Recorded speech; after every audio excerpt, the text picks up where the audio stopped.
I'm Mark O'Shea, and I'm in the heart of Africa searching for a snake whose venom could help people suffering from brain disease. Oh, yeah, there is. And I've got him by the tail.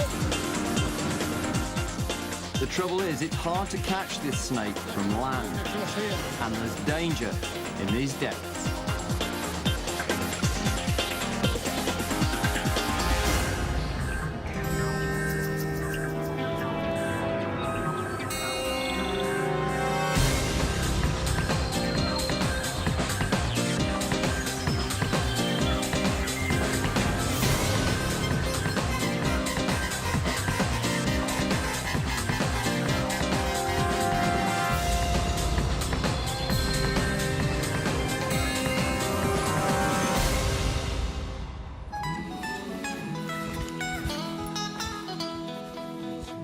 I'm in Africa searching for a large muscular snake called Storm's water cobra.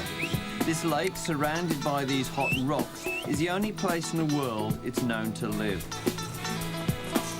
I'll need some dogged, determined help. Meet Fifi, Tutu and Mimi, snake-sniffing dogs extraordinaire, and the best local assistance at hand. There is something down there, isn't there? There's a snake down there. You see a snake? You've found something, haven't you? Wish I had your sense of smell. These dogs habitually sniff out snakes. And one of them has had a pretty nasty bite to the top of the head from a puff adder, which she has lived to bark about. And she got spat in the eye by a spitting cobra, which put her down again. And look where she is now, head down a hole, and I think she's smelling out another snake. This time, it's got to be a Storm's water cobra. What's she got? Let's have a look. Come on, let's have a look down there. Where? Where? The snake I'm tracking is very special. Its venom is considered unique, and scientists think it could aid research into brain disorders like Parkinson's disease. But it's an elusive snake that's never been properly studied.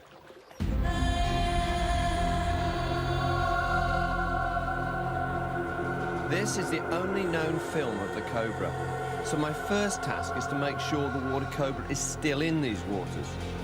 It's hard to get perspective from these shots, but it's a powerful 9-foot land snake that has evolved to spend almost all of its time hunting underwater. It is thought to feed entirely on fish, killing and eating them while submerged. But the cobra still needs to come up for air. It's a remarkable reptile living in a remarkable place, Lake Tanganyika.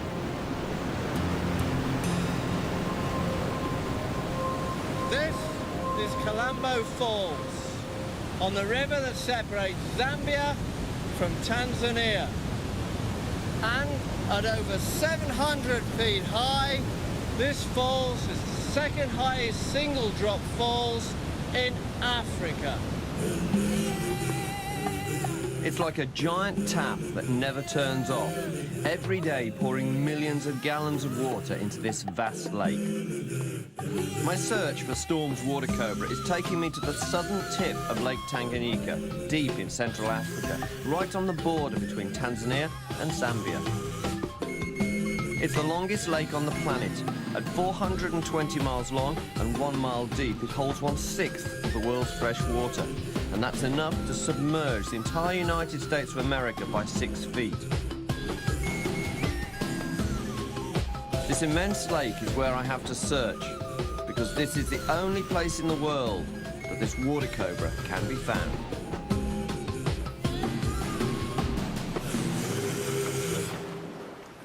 Lake Tanganyika is as unpredictable as the ocean. One day, flat calm like a mill pond.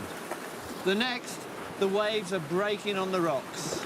This is a problem because one of the best ways of finding Storm's water cobra, or so we've been told, is to walk along the boulders, looking into the shallows to watch for them coming and going from the rocks underwater. And with weather like this and waves like this, the visibility to even find them, let alone catch them, is hugely reduced. There are only a handful of brief written references to the snake I'm tracking. They've focused my search on a precise strip of pristine, rocky lake edge. The key account dates back to the first half of the 20th century.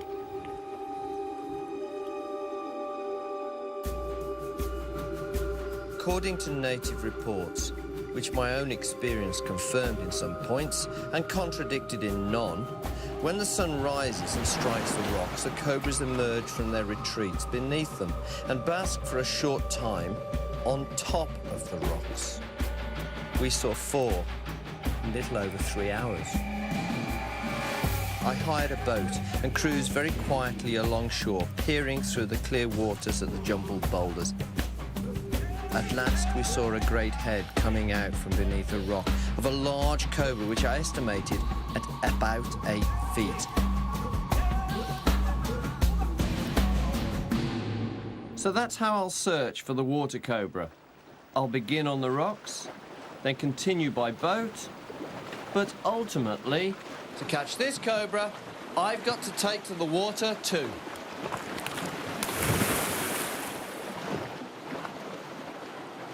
The first thing I have to do is find out if the snake still thrives in this lake. The villagers who live along its shore tell me they've seen the water cobra here, and many other snakes on land.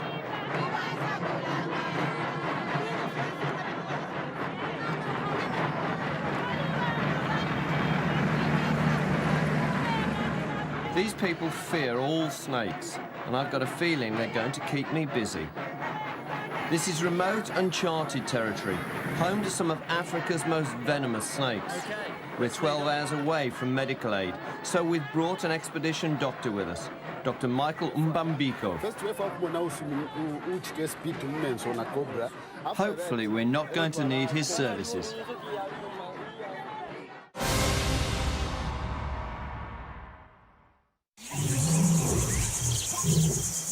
Welcome to the dog pound. You gotta keep going. Size does. Push.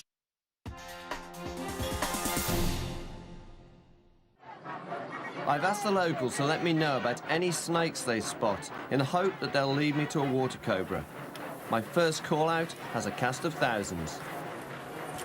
There's a snake. Don't know what it is yet. Oh, it's gone down. Wait.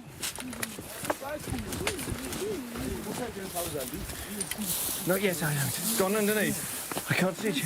I can't. No, wait. Yeah. Big puff adder. Oh, this is a small grab job. Stay out there, because this thing can strike a distance. He just poured through here. You think he's under there?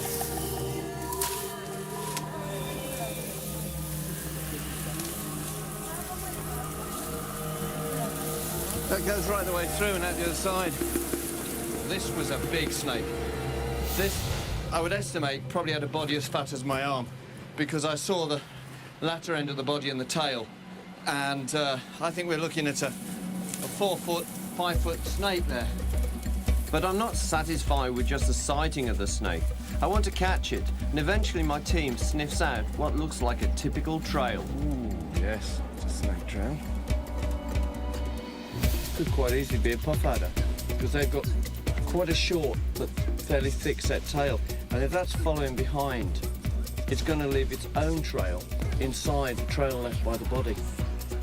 And further along the beaten track, I finally get my hands on a puff adder. One snake that doesn't escape in a hurry. But even though it's a land snake, it does share characteristics with the water cobra. This tube here, in the bottom of the jaw, is the glottis. That's the extended airway. And at the moment, it is closed. He's not breathing. When he inhales or exhales, you will see it open at the end. So, if this were a water cobra and it caught a fish, it could swallow it, keeping the glottis closed. Because when the water cobra is underwater, of course, it's holding its breath. It has lungs, not gills. And the ability to actually close off its airway means that it can swallow food underwater.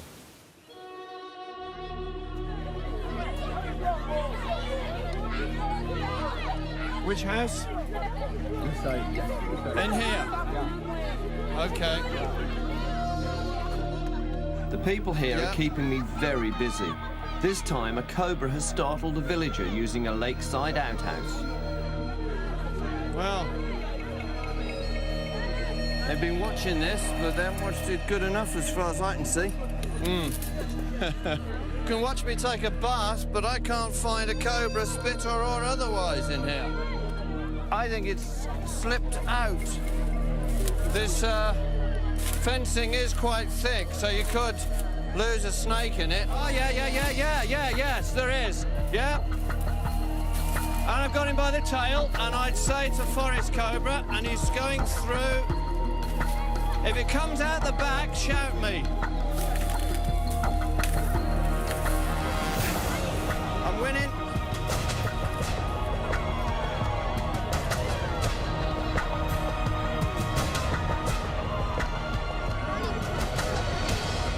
Now, that sure is a cobra. Beautiful snake, and he was actually right in there, and you'd never have noticed him threading his way through. So I found his tail, got his tail out, and just broke it away a bit until I could actually pull him out onto the floor in there. This is a very agile snake. It swims, it climbs, and it moves on land perfectly well. See how he's digging his tail in, look? Look at that. So, look, watch. He's got a spine on the end of his tail. Let's see if he'll do it again. And he starts to dig it into my hand. Look, he's scratching my hand with a sharp spine, the end of his tail. That may be defensive. Some snakes that burrow have those to help them push themselves along down burrows in the ground. But there's no reason for a forest to have that, or any cobra to have that. So I'd be more inclined to say that that sort of is to some degree defensive.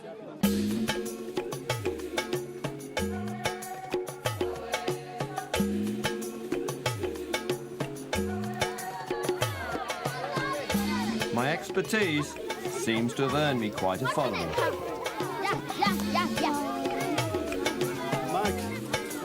Mark, I've heard some interesting story around this village.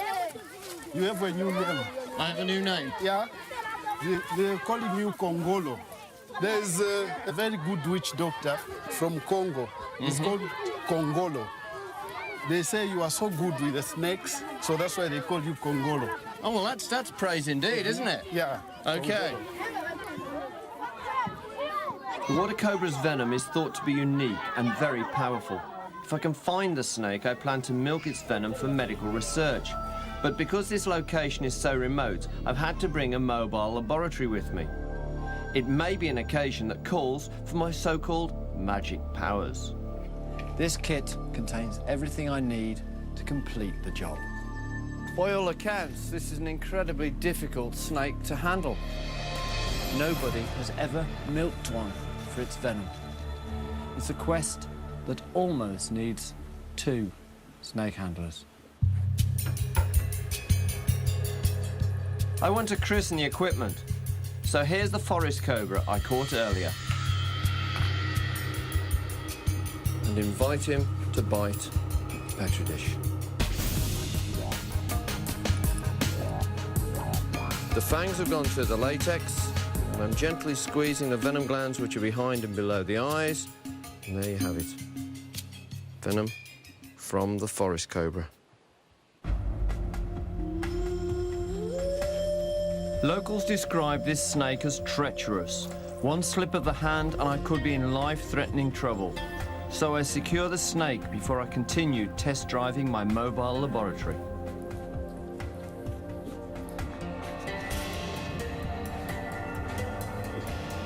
The next stage is easy.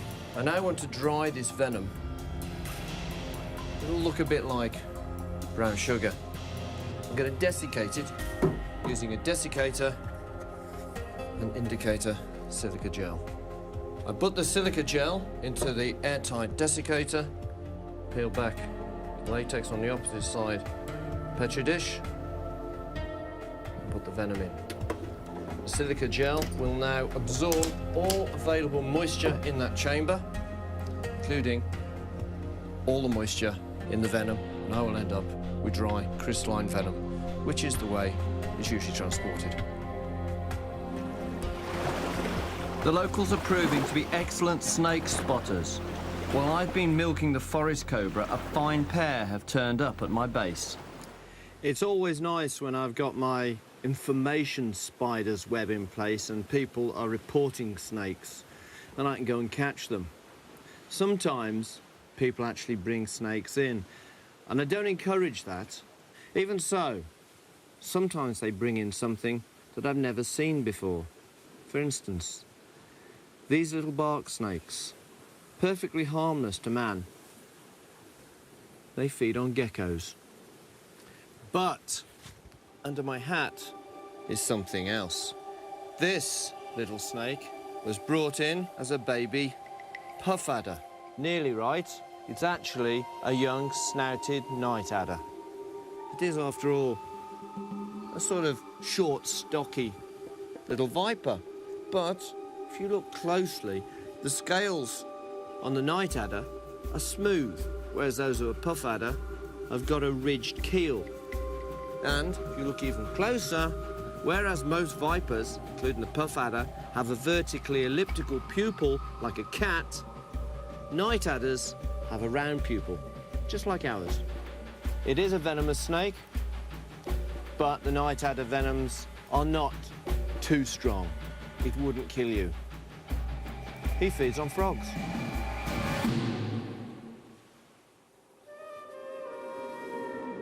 I like to be organised, even in a place as remote as Lake Tanganyika. And this is my base. Everything where I can reach it when I need it. Underwater camera gear, lanterns for night work, electrics, film cameras, digital cameras, computer support. Even more out on the balcony.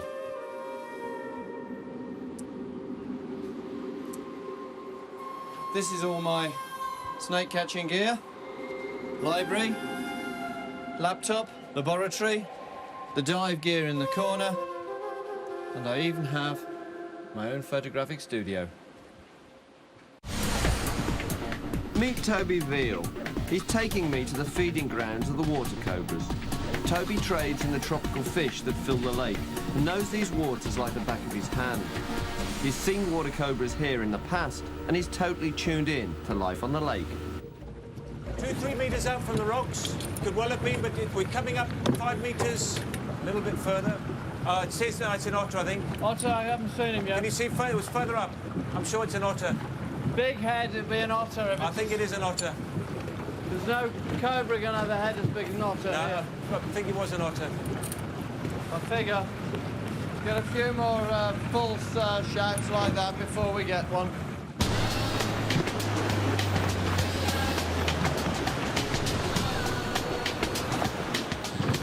Locals say the water cobra spends most of its time hunting fish around these boulder stretches. It would need to come up for air every 20 minutes or so, which would be my window of opportunity to catch it. I've seen once, I had one right near the jetty and it actually hooded. I was swimming over the top, I was snorkeling.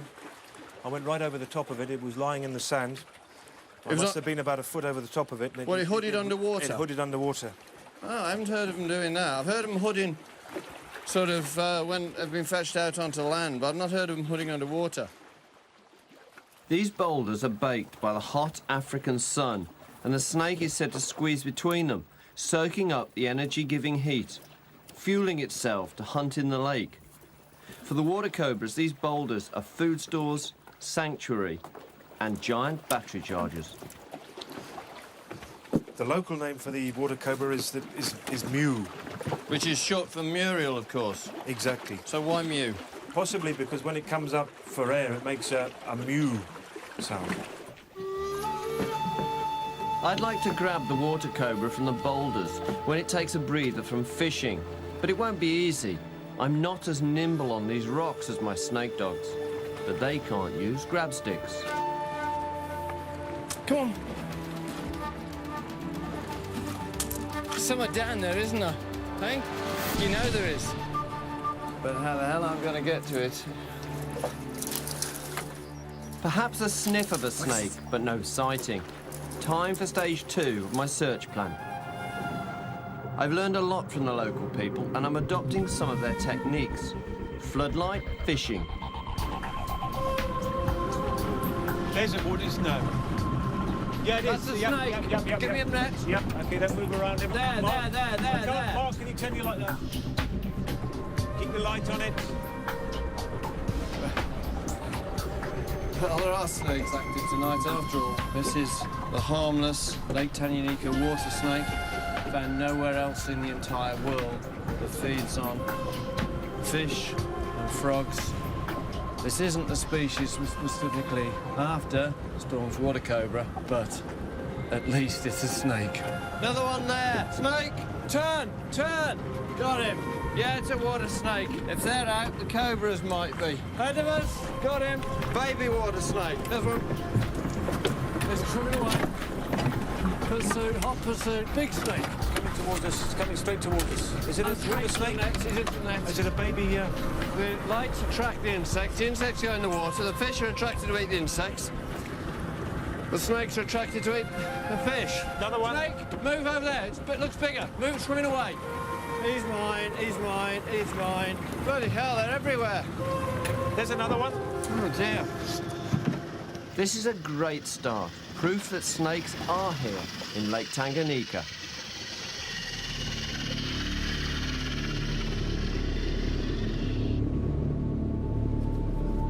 But as quickly as it begins, the snake activity dies. Cool. Can you smell that? Yeah, what was that? It smells like something dead. Something dead. Dead, something dead up there, isn't there? Yeah. Probably a monkey. Yeah, there's something decomposing. Well, somebody's murdered somebody. You'd never find them up there, would you? What? Strong?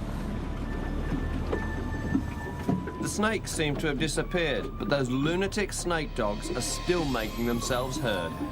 You know, I never really thought the dogs howled at the full moon. I thought it was a fallacy. It's over there. It's the dog howling at the moon.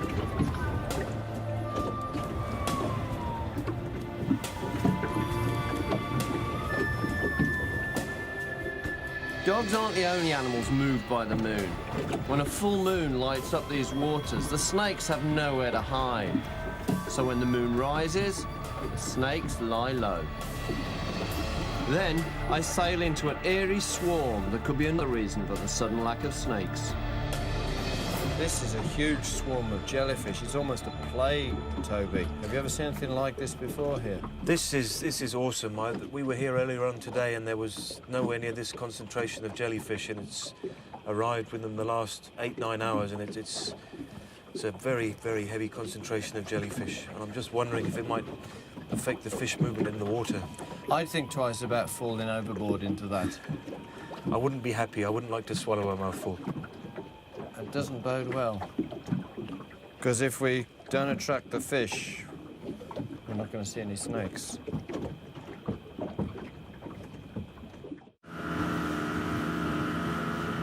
I'm getting endless snake call-outs, but so far no water cobras. Still, it's a great way of keeping a high profile on my quest for the snake. That it is not to still be here. No, not unless he likes lying in peanuts. There's a room there. Rat's nest, that's what he's come in for.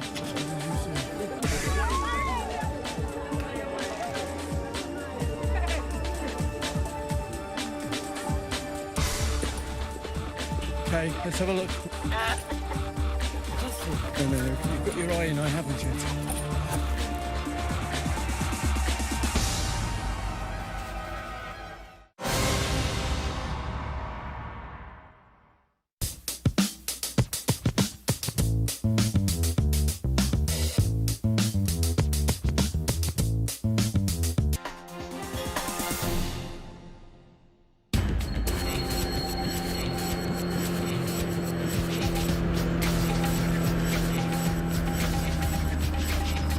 I've established that there is snake activity in the lake, so I'm planning to snorkel. I need to survey the shallows to find the best boulder stretches. It's rocks like these where the water cobras have been seen in the past. I've come to an area on the lake which is guaranteed prime Storm's water cobra habitat. But at the moment, I'm just looking along the rocks in the shallows to see if I can see any snakes that I can catch from the boat. I haven't seen any cobras yet, but there is quite a lot of wildlife here. There's rock hyraxes thought to be the closest living relative to the elephant, despite the fact that it looks a lot like a large guinea pig on speed, hopping from rock to rock. But an unlikely contender for the closest living relative to the elephants. There's the first clue to why we're not snorkeling and diving here. Ah, ha, ha, ha. In fact, there are two reasons why we're not snorkeling and diving here. This is one of the reasons. Hippos, a large pod of hippos. Contrary to what people might think about lions or leopards, the hippo is actually the most dangerous animal in Africa, responsible for killing more people than any other species. The name hippopotamus comes from the Greek for water horse. And if you can see them on the bottom, you can actually see them walking along the bottom. That fella's a big male come up right behind the boat. They do tip canoes, and the occupants do wind up dead. The large teeth in the lower jaw, they can move them, and they can easily impale you with those. They can bite you in half, and what's left, the crocodiles will clear up. And there's a big croc. That's the other reason we're not snorkeling and diving here. Whoop, right underneath the boat. There he goes. About a metre away. In front, look at the one moving across here. Look at the Close.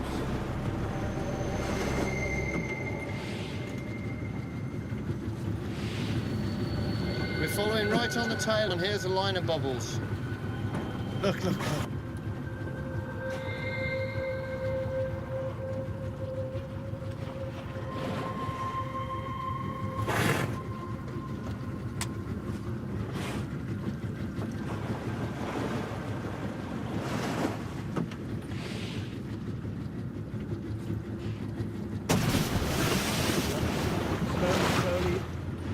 Letting us know we got a bit too close last time. That was a quick warning just to tell us that we're getting encroaching a bit too much on their territory.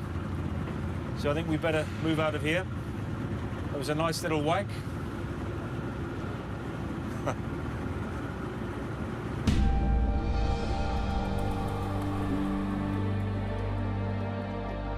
Little is known about the water cobra's predators, but I'm certain danger could come from above.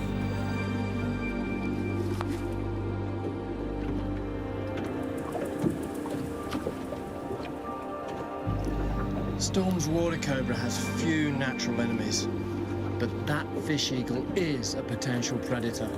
Around the world, birds of prey often take snakes, fly up high, and drop them onto a hard object to kill them. There's absolutely no reason why the fish eagle couldn't take cobra from the surface when it's come up for air, fly high, disorientating it, and drop it onto the rocks, which would surely kill it.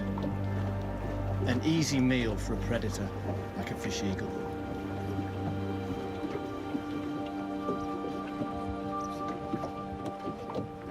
More of an ex-Storm's water cobra, because as you can see, it's dead. Its eyes are milky, they're opaque. This snake's coming up towards shedding its skin, so it probably wasn't as alert as normal when we ever got it, killed it. Well, there are crocodiles out in the bay. But if a crocodile had grabbed this cobra, it would have bitten it in half, made a lot more of a mess of it, and probably swallowed it. Looking at the wounds, one in the back of the head, a number of others into the neck, and then another group of puncture marks about mid-body, I would say that this cobra was killed by a fish eagle. You can see the characteristic bands of the Storm's water cobra, just on the back of the head and running onto the neck. This is the patterning found in this subspecies, which is only found here in Lake Tanganyika.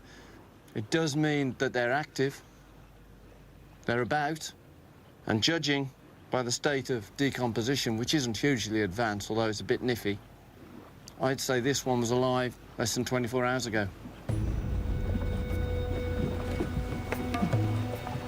Here's the dogs. Even though it was dead, the snake is an inspiration. Now I know they're definitely in the water. I'm going in too, mindful of the dangers from hippos and crocs.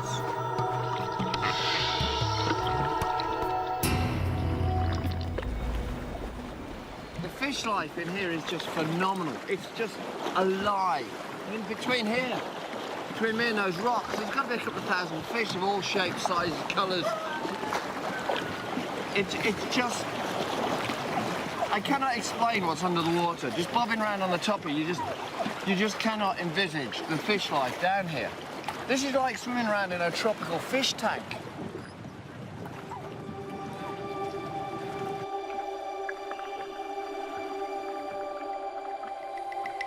The water cobra's favourite food is thought to be cichlids, the very fish that Toby specialises in exporting to fish keepers all over the world. It's all cichlids. We do the odd non-cichlid. We do catfish, some of the synodontists, the little squeakers. Nothing goes to waste in nature.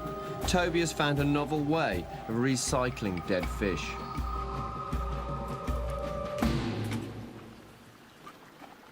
Old friends of mine, Nile crocodiles. These were brought in from villages around here as youngsters. They would probably otherwise have been killed. Toby uses them in the same way as most reptile houses, as dustbins.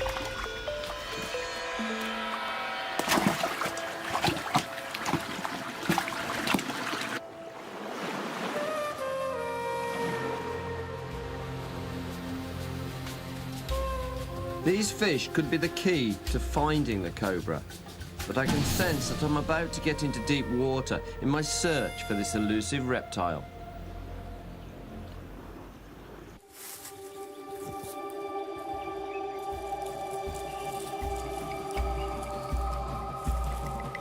It's not only the water cobra that feeds on fish. Its land-loving relative enjoys a fish dinner too. The forest cobra is a bit of a generalist. It's found not just in forests, it's found in other habitats. And it climbs well, and it swims well, and of course it lives on land. Its diet is quite wide as well. It feeds on mammals, reptiles, birds, and it takes fish. But researchers that have seen the forest cobra feed on fish say that its venom doesn't seem to be very efficient, and the cobra ends up swallowing the fish, still wiggling, whereas the Storm's water cobra venom seems to be designed to kill fish, and they die very rapidly after they've been bitten. You're inching forwards, aren't you? I can tell. I know what you're thinking. I've got your number. Oh, yes. You're looking at me, are you? You're coming forward, are you? I got you. I know what you're thinking. I know what you're thinking. I know what you're thinking. I can see it ticking away. If I gradually inch forward, he won't notice. Well, I have noticed, so stop it. This is the Storm's water cobra, I believe was killed by an African fish eagle. You can surgically remove the venom glands from the sides of the face in freshly killed specimens. But when I got to this one, I wouldn't describe it as fresh. I'd describe it as ripe.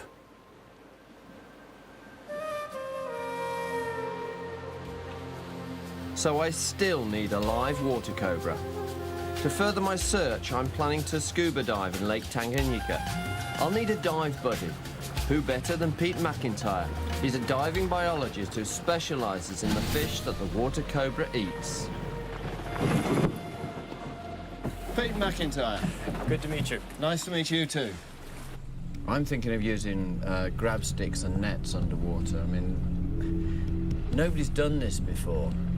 Therefore, it's a real sort of suck it and see exercise. Absolutely. I would think that a grab stick would work pretty well if you could get the cobra out in the open as it was coming out from underneath a rock. The worry is that everyone we've spoken to has said that these cobras are phenomenally strong. They're very placid until you annoy them, and people have warned against trying to touch them in any way underwater, which is their element. But what do you think will happen if I put a grab stick to one? Then I think they will turn aggressive. Right, come on, let's get a move on. Come on, let's move. There's snakes waiting. In an effort to maximise our chances of finding Storm's water cobra, we've done two things. We've moved into the dive phase. We're actually going down under the water to look for it. And we've mobilised all of Toby's snorkelers and divers. That's the dive boat over there, and there's 15 men in the water at the moment doing a police line, if you like. If they see the snake, they're to surface, signal to us, and Pete and I are going in pursuit.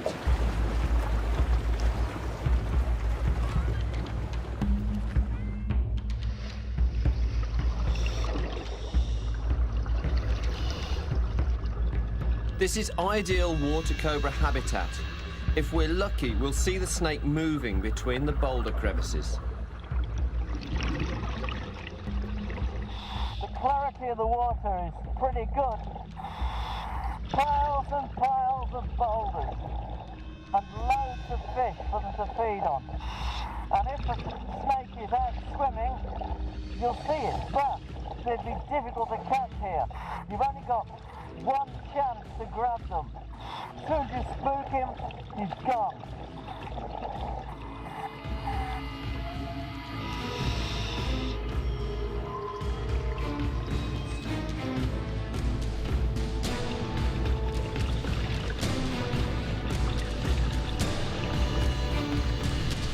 If we spot one, it's down to me. I'm the only one here qualified to attempt a capture.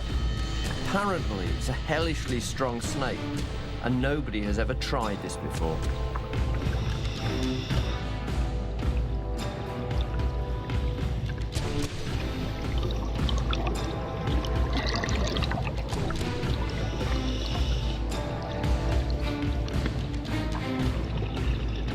Our search continues deep into the night. Local fishermen say the snake is active after dark, and I can see why. Sleeping fish are an easier target for a snake.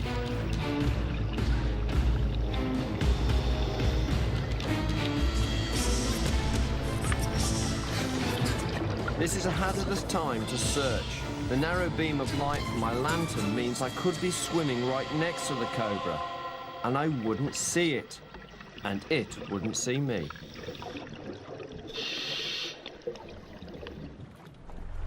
Our night dive was fruitless. We didn't see a single snake. Something is not right. There's a lot of fishermen making their living along here. There are. They're using lights, they're fishing at night, and they're using the gill nets during the daytime. So I would think that the snake populations are under big pressure.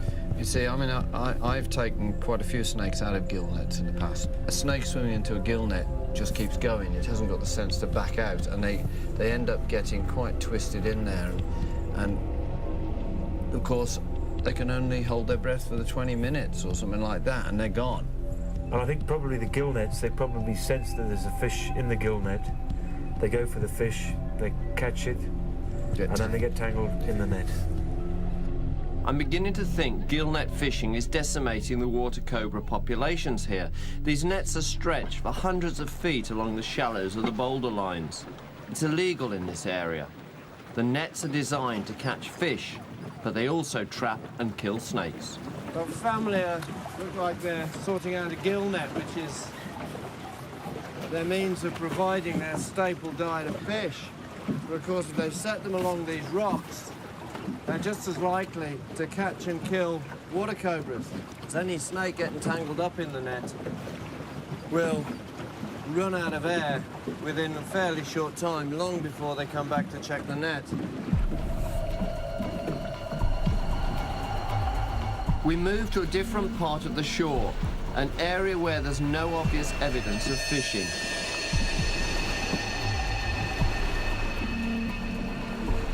I hope I'm not right about the impact of gill nets. While I'm preparing to dive, Dr. Michael's been approached by a gill net fisherman who's heard we're looking for water cobras. Mark? Yeah. I've been just talking to this local fisherman around here. He says he's got 2 water cobras on his gill nets this morning. He got 2 water cobras? Yes. Where? On his gill nets, just around the corner there. So he says in a week, sometimes he catches as much as 10 dead snakes. That's Okay. what I feared. Yes. So he came up with a suggestion that if you're looking for a large snake, he could put his nets around the borders. Then you'll be checking every hour. Yeah, but So I don't know what you think about my that. concern is that we're encouraging someone to gill net for snakes, which is a destructive method. And if he checks every hour, he's still going to get dead snakes and only hold their breath for 20 minutes. Yeah, I see them becoming extinct locally because of the gill netting. I think so as well. Well, that's really bad news. That's really bad news. That's just the news I didn't want. Down.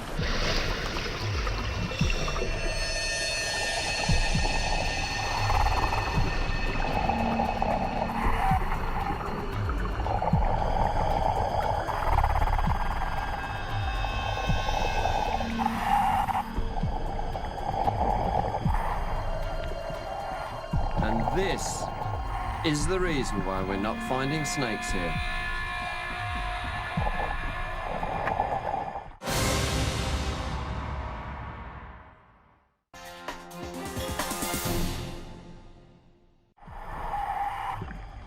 There are thousands of nets around the lake shore.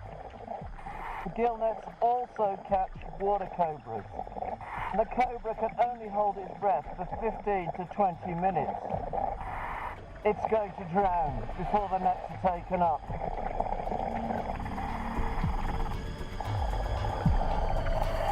As the size of the problem sinks in, my horror turns to hope.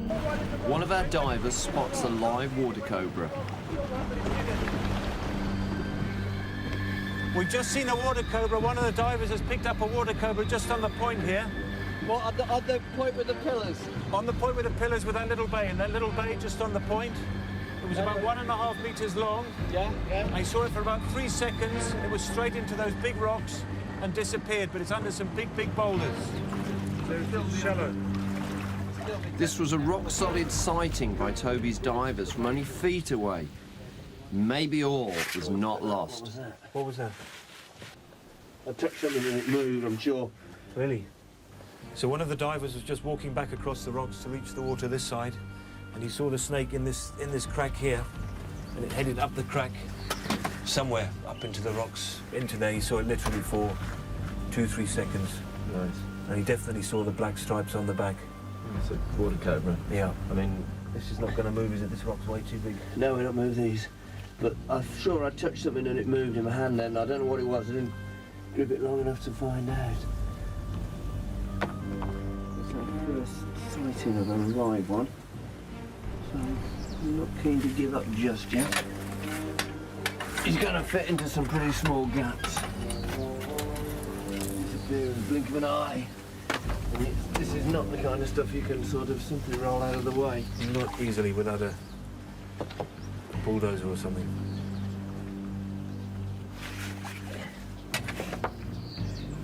First live water cobra. But what a place to try and get it out of. I mean, just look at this. It's a maze of enormous boulders and water. And the snake could live in here, and any number of snakes could live in here, and you'd never get near them. Don't know how deep it goes, and you just glide through these tunnels. I'm not willing to give up yet.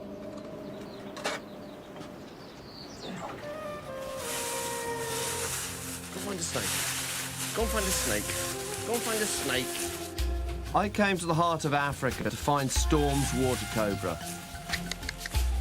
This was once Snake Central, with water cobras in great numbers. Doggies, come on. But now they're being killed off by illegal fishing techniques. The problem is, this snake and the local fishermen are both after the same fish, and are both hunting in the same place. I've made a sad discovery, but one that may be critical if the species is to be saved from extinction. The people here are fishermen, and of course they have to support their families. But surely Storm's water cobra, which is found nowhere else in the whole world, also deserves protection. I want to see action taken to limit the use of gill nets and ensure the survival of this snake. Then I could return to catch and milk the water cobra so that medical science could benefit from the secrets held by this mysterious snake.